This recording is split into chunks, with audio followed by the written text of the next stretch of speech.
avec moi dans un autre lieu d'où tu le verras, et tu n'en verras qu'une partie, et tu n'en verras pas la totalité. Et de là, maudis-le-moi. Donc voilà, du premier endroit, il y a quelque chose que Balaam voyait qui l'empêchait de maudire Israël. Alors Balak lui dit, ok, je vais t'emmener dans un autre endroit. Comme ça, tu ne vas pas voir toute l'image, tu vas voir une partie. Et à partir de là, s'il te plaît, maudis-moi Israël. Et ils vont partir, ils vont aller sur une autre montagne. D'accord? Et là encore, il va faire cet autel.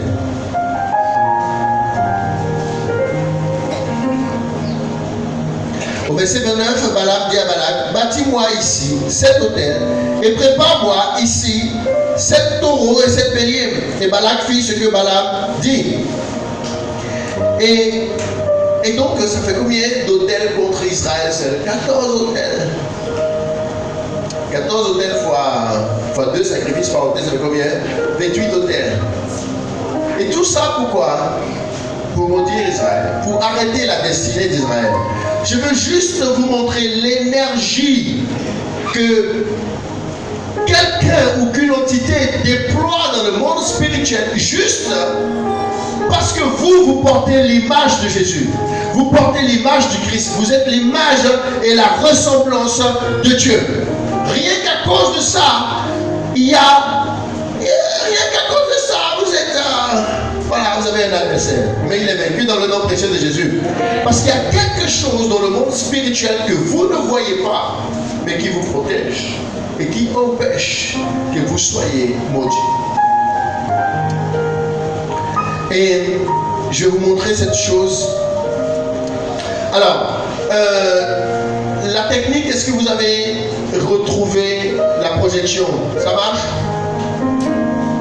Ça marche? Ok. D'accord. Alors, si je peux avoir l'image du campement d'Israël. Voilà. Voilà un petit peu ce que Balaam y voyait. Parce que Dieu avait donné des instructions précises à Israël en disant, telle tribu va s'asseoir ici, l'autre tribu va s'asseoir là, l'autre tribu va s'asseoir là. Donc, quand vous voyez ça, qu'est-ce que vous voyez? Ça ressemble à quoi? La croix. La croix. Donc, quand Balaam rentrait dans le monde spirituel pour regarder Israël et le maudire, il y avait une bannière, la croix de Jésus. Toute personne, toute entité qui s'élève contre toi, qui va, je ne sais pas sur quelle montagne, et regarde ta vie, verra la croix de Jésus dans le nom précieux de Jésus.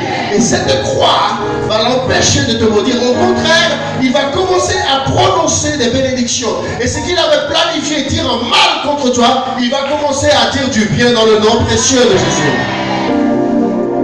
Il y a des gens qui sont peut-être envoyés pour te défavoriser dans certaines réunions, mais à leur grande surprise, ils vont commencer eux-mêmes à te favoriser. Dans la réunion où ils ont été payés, envoyés par quelqu'un d'autre, dans le nom précieux de Jésus, Dieu change les verdicts en ta faveur, Dieu change l'histoire en ta faveur, Dieu repositionne les choses en ta faveur dans le nom précieux de Jésus.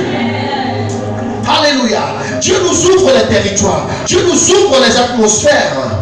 Et Dieu va t'ouvrir une atmosphère spirituelle ce soir dans le nom précieux de Jésus. Amen. Au-dessus de toi, il y a la bannière, il y a la croix de Jésus. Et pourquoi il y a toutes ces choses contre toi? Parce qu'il y a une destinée à l'intérieur de toi. Et c'est important que spirituellement tu prennes position.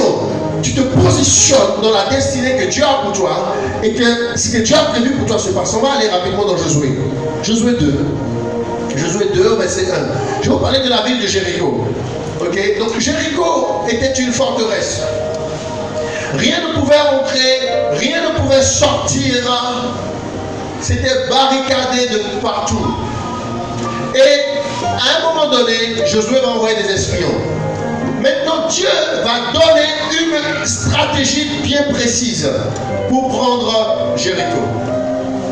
Dieu va dire, faites 6 fois le tour. Le 7e jour, vous faites 7 fois le tour. Et à la fin, vous poussez un cri. Ah! et les murailles de Jéricho vont tomber. Ça montre quoi? Que ces murailles, elles n'étaient pas seulement physiques. Le physique, hein, c'est ce que nous voyons. On voit des grandes murailles. Mais ces murailles-là, elles étaient renforcées par des entités spirituelles. Et qu'il fallait une stratégie spirituelle pour les descendre. Amen.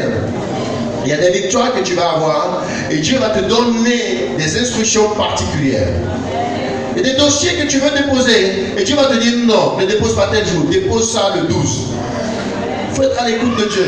Dieu ne parle pas par hasard. Dieu va te dire dépose le 9, je ne sais pas, dépose le 7 ou quelque chose. Mais il y a des instructions que Dieu va te donner. Amen. Et il faut que tu sois à l'écoute de l'instruction de Dieu. Des fois, Dieu va te dire, ok, ne permets pas que un tel travaille sur ce dossier. Ou autre, etc.